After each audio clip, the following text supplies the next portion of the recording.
जो मी DPDC मध्ये जो सांगितलं की जळगाव स्थानिक गुन्हे शाखेचे पोलीस निरीक्षक संदीप पाटील यांच्यावर जो आरोप केला होता, आरोप म्हणण्यापेक्षा त्याच्यात सगळे पुरावे आणि तथ्य आहेच, ती फिर्याद देण्यात चालू आहे।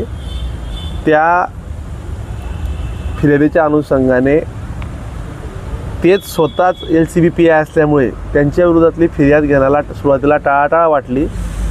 ती फिर्याद घेतली जाणार नाही असं त्यांचं मला म्हणणं पडलं, म्हणून मी स्वतः इथं ती फिर्याद दाखल होईस्तोवर थांबणार आहे असं मी सांगितलं आणि ती फिर्याद दाखल करणं चालू आहे। दादा, या प्रकरणामध्ये सुरुवातीच्या काळामध्ये जसं तुम्ही म्हटले की बुवा दबाव तंत्र होतं किंवा दखल घेतली जात नव्हती, तर साधारण किती दिवसापासून हा प्रकार चालू आहे? माझ्या मते जे फिर्यादी आहेत त्या SPंना SP ऑफिसला DYSP ऑफिसला जाऊन भेटल्या होत्या। त्यांच्या तक्रारीची दखल घेतली जात नव्हती म्हणून ते माझ्याकडे आल्या आणि एक न्याय देण्याच्या भूमिकेतनं तेव्हा मी ही भूमिका घेतल्यावर आज हे सगळं समोर आलं। ते मला कालच त्या भेटल्यात, मी त्यांना आज सांगितले तुम्ही या, मी स्वतः ते सगळं समजून घेतलं, ते सगळे पुरावे मी स्वतः आणि संदीप पाटलांना ते मान्यच आहे। संदीप पाटलांनी स्वतः सांगितलं की जे झालं ते मी मान्यच करतोय, ते डिनाई करत नाही। झालं एकदाचं मला ते स्वतःहूनच पोल्युशन आले की मला अटक करून घ्या, मला याच्यातनं मोकळं व्हायचं, मला अटक करून घ्या, ते स्वतःहूनच जमा झाले तिथं। ते आले होते ना, ते भेटले, संवाद काय आता पोलिसांचं काम करतील ते। आता संदीप पाटील पोलीस निरीक्षक नाही, ते आता आरोपी आहेत। कोणाला ते आता एकदा CR नंबर पडू द्या, CR नंबर पडला की त्यांना आरोपीची ट्रीटमेंट मिळणं चालू होईल आणि ज्या आरोपीला ज्या ट्रीटमेंट मिळतात त्या ट्रीटमेंट त्यांना द्यावं लागतील। ते पोलीस निरीक्षक जरी होते पण ते आता आरोपी आहे आणि आरोपीला ज्या ट्रीटमेंट दिल्या पाहिजे त्याच ट्रीटमेंट दिल्या पाहिजे। मी पण एकदा शेतकऱ्यांच्या आंदोलनात ह्याच पोलीस स्टेशनला होतो, मला घरचा डबाही दिला नव्हता, मला अगदी म्हणजे मला त्यात ठीक आहे पोलिसांनी त्यावेळेस काम केलं आणि माझं तेच म्हणणं असणार आहे की ते आता एक आरोपी आहे, त्यात तर एकदम अशा गंभीर अशा गुन्ह्यात ते आरोपी आहे, त्यांच्याबद्दल काही सहानुभूती दाखवण्याचं पोलिसांना आणि शासनाला काही कोणाला कारणच नाही, ते दाखवणार नाही।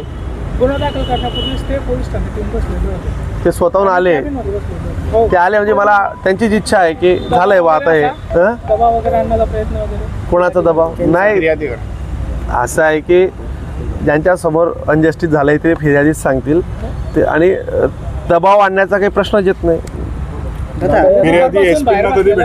माहिती नाही, ते SP ऑफिसला गेले होते, त्यांनी त्यांना मेसेज पण केलेत, दुपारी बाहेर पण बसलेले होते ते 2-3 तास। हां, त्यांची दखल घेतली नव्हती। PI साहेब कुठे कामात असतील, काही अडचण असेल म्हणून तर मी आलो इथं। दादा, आरोपी कोण कोण आहेत अजून? मला आता ते माहिती नाही, आता ते मी कसं ठरवणार? जे 2 नावं त्यांनी सांगितली आहेत ती नावं आहेत आता समोर। अजून काही लोकांनी मदत केली असेल, काही लोकांनी या घटनेत रोल असेल, तो तपास आणखी निष्पन्न होईल।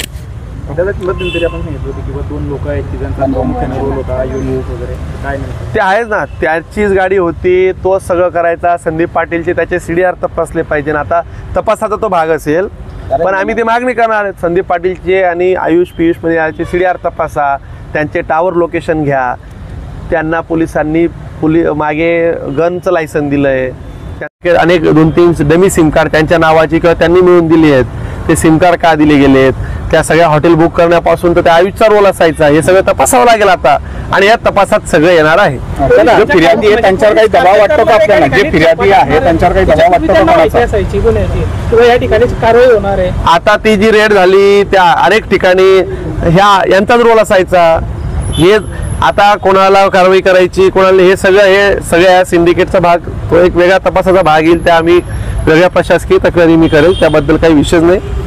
ह्या विषयाचा जो मूळ फोकस आहे तो अशा एखाद्या महिलेवर अन्याय झाला असेल आहे तर त्यामागे एक लोकप्रतिनिधी उभं राहणं काम आहे आणि मी उभा आहे। असं वाटायला नको की बाबा पोलिसांचं कोणी काही करू शकत नाही, एखादा पोलीस अधिकाऱ्याने काही केलं तर धकून जाईल।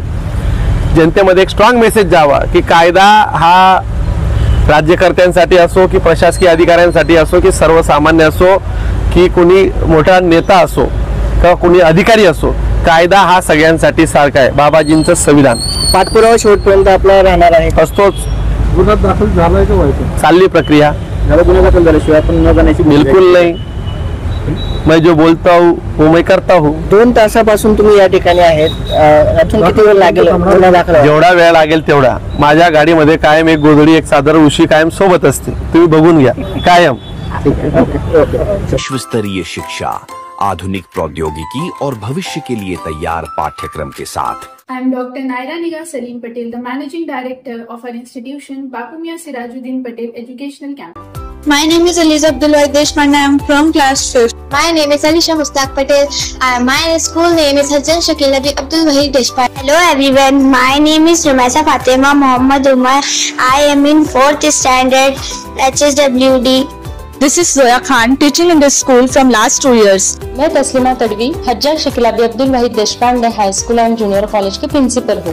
Every day is an opportunity to learn something exciting. Our teachers are not friendly but also very supportive.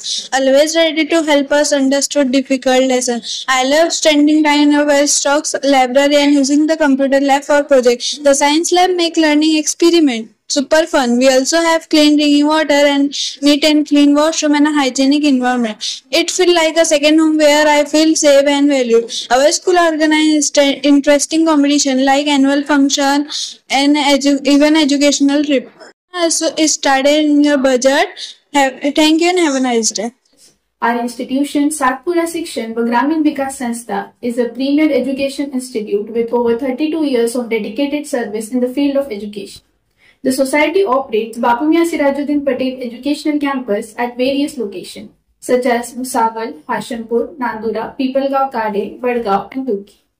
We are running this institution successfully from past 3 years with a primary focus and goal to educate minority students with special emphasis on empowering girls' education. The institute consists of highly experienced academic staff, the spacious playground, classrooms, library, computer lab, all ensured and designed in such a way that your child gets a better education. So we invite you to seize this opportunity and enroll your students in Hajjan Shakila B. Deshpande Convent English School and Arts Commerce Science Junior College at Kharka Road, Bhusawal, because we do believe in our principles: explore, expand and excel. Our school has provided us many facilities including notebooks, uniforms, playground. We are really proud of our school. Thank you. This school has been a life-changing experience for me. We don't just focus on our study, we learn life skills, confidence and discipline. If you want quality education and care, this is the place. So now admissions are open, so please come and visit this place. Jazakallahu khair. I believe in nurturing young minds with creativity and care. This school provides a safe, dynamic environment for holistic growth. We focus on both academic excellence and character building. So join us today and shape your child future with us. हमारे school में 2025 और 26 के लिए admission start हो चुके हैं. हमारे school में दुनियावी तालीम के साथ साथ दीनी तालीम भी दी जा रही है. आप आकर जरूर हमारे स्कूल में एडमिशन कीजिए.